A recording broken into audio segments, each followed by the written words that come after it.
High school student Kairo Sweet lives alone in a small town. Among her closest friends is English teacher Jonathan Miller, who teaches literature at her school. They develop a complex and contradictory relationship. A young girl named Kairo Sweet, whose lawyer parents are always away, leaves her in a big house in Tennessee all by herself. Writing is her way out of loneliness. Dressed in a short skirt and tall socks, she makes her way through the forest to get to her school. There, she meets Jonathan Miller, the teacher of her class. He's much older than her and has given up on his dream of being a writer to teach instead. Despite the age gap, Kairo looks up to him almost like a father but also admires him in secret, choosing his class on purpose. Kairo gets to class early one day, and Jonathan, surprised, asks her to start reviewing the semester's reading list. He's impressed when she says she's already familiar with all 12 books they'll be discussing. During their chat, Winnie, who is repeating Jonathan's class and a good friend of Kairo, shows up and they plan to grab a bite to eat later. Curiosity gets the better of Jonathan after they leave, and he starts looking through the books on Kairo's desk. While he's reading, his friend Boris comes by, grabs one of the books, and jokingly reads the more risky parts out loud. Jonathan tries to get him to stop, but Boris keeps going, especially intrigued by a book Jonathan himself wrote. Jonathan was taken aback to find out Kairo owned his book. Back home, his wife Beatrice was immersed in work on her laptop. He attempted to engage with her but soon realized she was too occupied, so he called her to excitedly discuss that a student was reading his novel on their own. Their conversation was interrupted by a call from Beatrice's co-worker Amy. After the interruption, Jonathan whispered playful and affectionate words to Beatrice, leading them to share a drink and grow closer. Just as they were about to become more intimate, Amy called again, leaving Jonathan frustrated. The next day, Jonathan told Boris about his less-than-ideal weekend, prompting some friendly teasing from Boris. While they were chatting in the field, they saw Kairo coming out of the woods. Despite his recent disappointments, Jonathan couldn't help but watch her approach. As Kairo neared, she removed her earphones to say hello. They asked if she was afraid of walking through the woods alone, to which she confidently replied that she was the most frightening thing in the woods, making Jonathan laugh.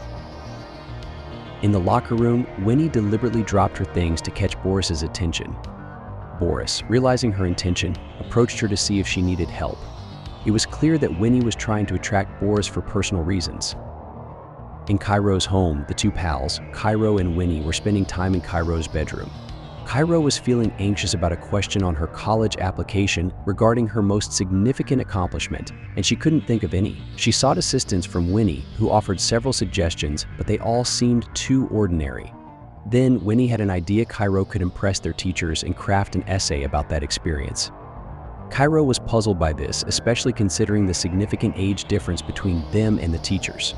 Despite her reservations, Winnie, known for her flirty nature, persuaded Kairo that it was an acceptable strategy.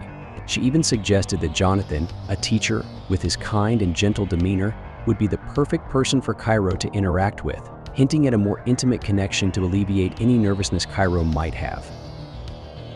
Winnie's influence made Kairo increasingly curious about intimacy. Winnie claimed she had noticed Jonathan paying extra attention to Kairo, which caused Kairo to feel both excited and shy. As time went by, Kairo's curiosity only grew, and she often found herself daydreaming about Jonathan during class. One day, Jonathan unexpectedly approached her and quietly asked her to meet him in his office after class. Jonathan had a chat with Boris and asked him over for dinner with his wife. Boris accepted and playfully danced before he departed. After Boris was gone, Jonathan tried to copy his dance moves, and that's when Kairo walked in on him.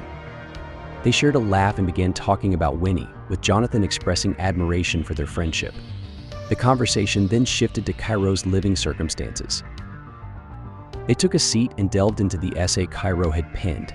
Jonathan was so taken with her writing that he had committed it to memory, leaving Kairo feeling both flattered and pleased that he had paid such close attention to her work. Jonathan then suggested Kairo write a new short story, this time incorporating her favorite author into the narrative. He even offered to waive her midterm exam if she completed this task. He gave her a specific topic, which Kairo eagerly accepted.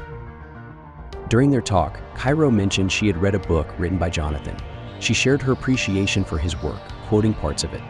Jonathan felt moved, realizing his work had resonated with her. He proposed they meet over the weekend to talk more about the short story. Later, at a dinner where they were drinking at a bar, Winnie came over to take their order. After she left, Beatrice inquired if Winnie was the student Jonathan had mentioned earlier. Jonathan denied it, but it was clear Beatrice felt a sense of jealousy. Beatrice openly criticized Jonathan, undermining his ambitions and belittling him in Boris's presence. That weekend, Kairo headed to their agreed meeting spot. Searching for Jonathan, he suddenly appeared, whispering as he sat down next to her to chat. Jonathan shared that they had long been honing their literary abilities while they listened to a man named Elliot reciting poetry nearby. Kairo sneakily watched Jonathan, captivated by his focus on the performance. After discussing Elliot's recitation, they shared a cigarette, with Kairo offering one to Jonathan, who took it without hesitation. The following day, Kairo turned up an eye-catching attire, bringing coffee for Boris and Jonathan. Boris questioned her choice of clothes, but Kairo shifted focus to Jonathan, sitting close to him. Their growing bond was evident through their playful banter and shared cigarettes. On his way to class, Jonathan got a message from his wife, proposing a weekend trip, which thrilled him, especially with the playful suggestion she included about taking turns. After class, Kairo quickly sought out Jonathan to talk about her short story. Jonathan, pressed for time and eager to join his wife, hastily gave Kairo's work his approval before leaving.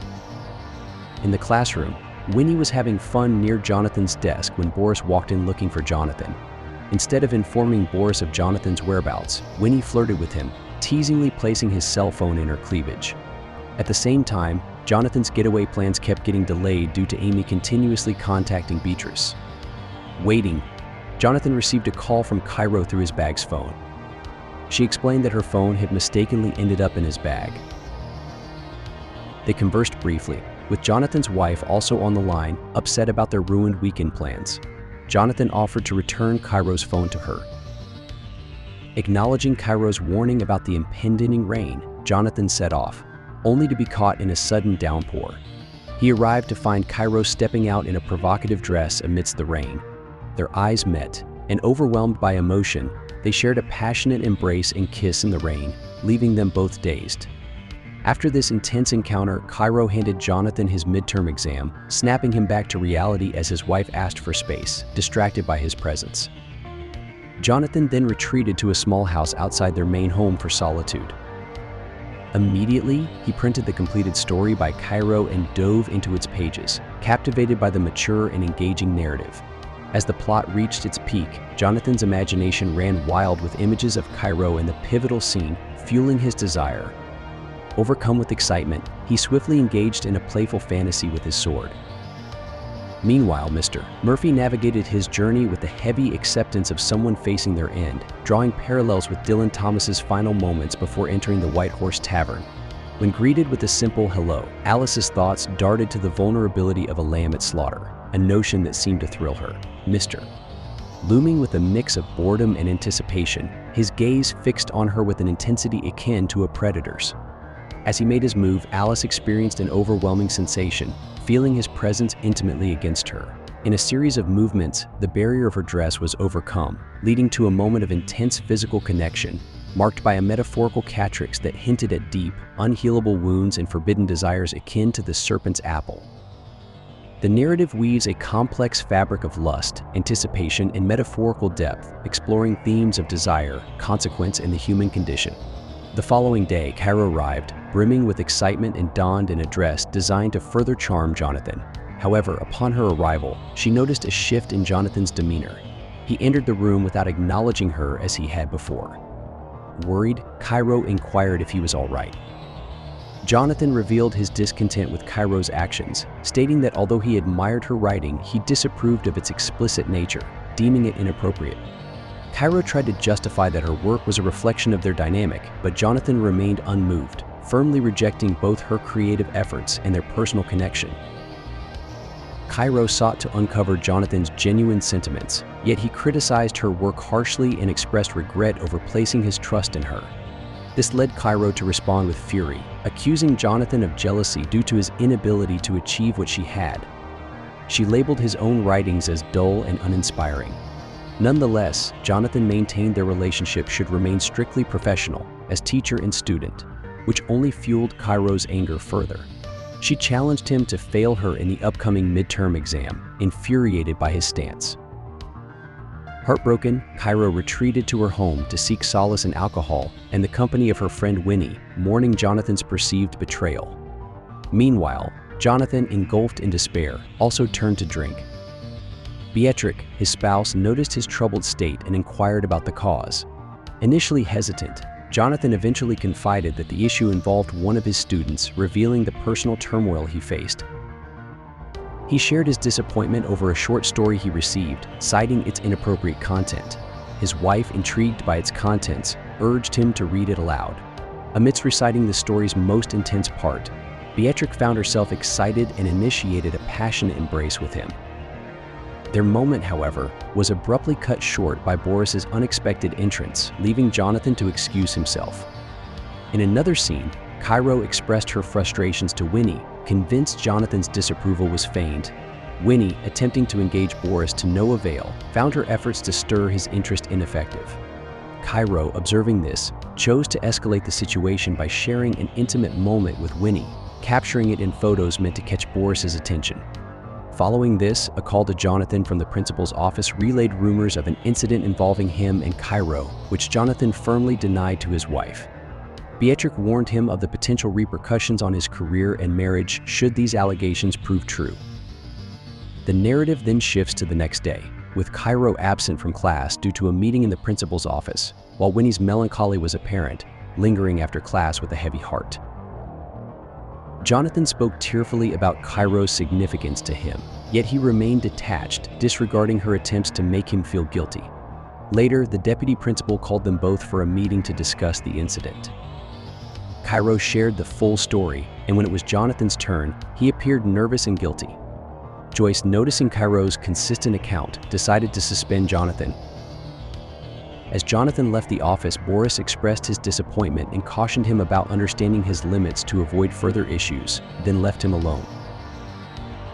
Upon returning home, Jonathan informed Beatrice of his suspension. She questioned him for details, but Jonathan withheld the truth, merely stating he had favored Kairo in some ways, which Beatrice found dubious. Her continuous probing eventually led Jonathan to a point where he couldn't deny his feelings for Kairo. This revelation sparked a heated argument, with both airing grievances and hurling insults, ultimately bringing their frustrations to light. Beatrice, determined, contemplated divorce as she left, while Winnie confronted Kairo about the repercussions for Jonathan. Kairo, undisturbed, boasted that causing Jonathan's downfall was her crowning achievement, even including it in her college essay as a symbol of revenge for underestimating her. Kairo's essay ominously hinting at Jonathan's future in his marriage, career, and their relationship, marking a reflective end to a tale of consequences and revelations. The end. Thank you for watching. Be sure to like our channel and subscribe if you enjoy content like this. Also, let us know what movie you would love us to recap for you.